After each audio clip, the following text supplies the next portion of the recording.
At 7 p.m. on August 4th, 1962, a phone call was placed from the White House to Marilyn Monroe's bedroom. 4 hours later, she was dead. The FBI erased the call log, but one operator kept a secret note. Here's what it said. All day on August 4th, 1962, Marilyn was alive, truly alive. She was talking to photographers, joking. That weekend, she was planning a trip to Mexico, discussing buying a house. She told a friend, "I finally feel like I can breathe." But by evening, guests gathered at her house on 12,305 Fifth Helena Drive. According to the official story, there were no guests, only her housekeeper and her psychiatrist, Dr. Ralph Greenson, who would later say he just came to calm her down. But then, what was the car of the U.S. President's brother, Robert F. Kennedy, doing in that neighborhood? Several neighbors positively identified it. The car was seen parked nearby. And here's where it gets terrifying. Years later, Detective Mike Rothmiller got access to the decoded wiretap transcripts. It turns out, there wasn't just a conversation in Marilyn's bedroom that night. There was a fight. Investigators are convinced Marilyn had an argument with Robert Kennedy. She was his mistress, but he needed to break it off. A scandal could have destroyed the Kennedy clan's career. On the tape, you can hear shouting, sounds of a struggle, a dull thud, and a body falling. After that, a voice on the recording says, "What are we going to do with her now?" Around midnight, another crucial call was made. Peter Lawford, the actor and Kennedy's brother-in-law, calls a hotel in San Francisco. He asks the person on the other end, "Is she dead yet?" Think about that. Officially, she's still alive. The ambulance won't be called for several more hours, but they are already asking if she's dead. Why? Because they knew the injection had already been given.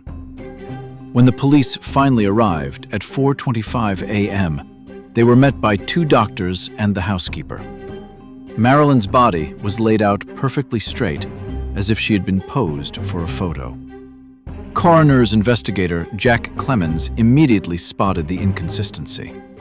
There was no glass in the room, none at all, no water, no cup. How could she have swallowed a half-pack of deadly Nembutol pills without washing them down? It's impossible. They're bitter and hard to swallow. Second point, it later emerged that the Schaefer ambulance service had arrived at Monroe's house before the police officially dispatched them over the radio. Someone inside the house had called them, but asked them to wait with their sirens off. That means the death had already been confirmed, and they were just waiting for the official time to call it in. Dr. Greenson and a nurse spent half an hour composing themselves while Marilyn lay dead. What were they hiding? Needle marks? Today, the official cause of death is probable suicide. But private detectives and even some Kennedy relatives are certain it was murder.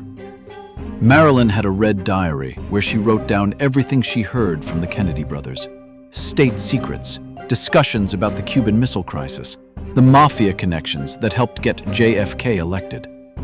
She had become a dangerous witness. The diary disappeared immediately after her death. It was taken by people from Kennedy's inner circle who searched the house before the police even arrived. A year later, John F. Kennedy was assassinated in Dallas. These two knew too many secrets. In 2022, the FBI declassified another batch of documents. The names of the killers still aren't there, but the fact remains. The style icon, the most desired woman in America, wasn't killed by pills. She was killed by big politics. What do you think? Was it suicide? Or was she really eliminated so she wouldn't get in the way of the Kennedy clan?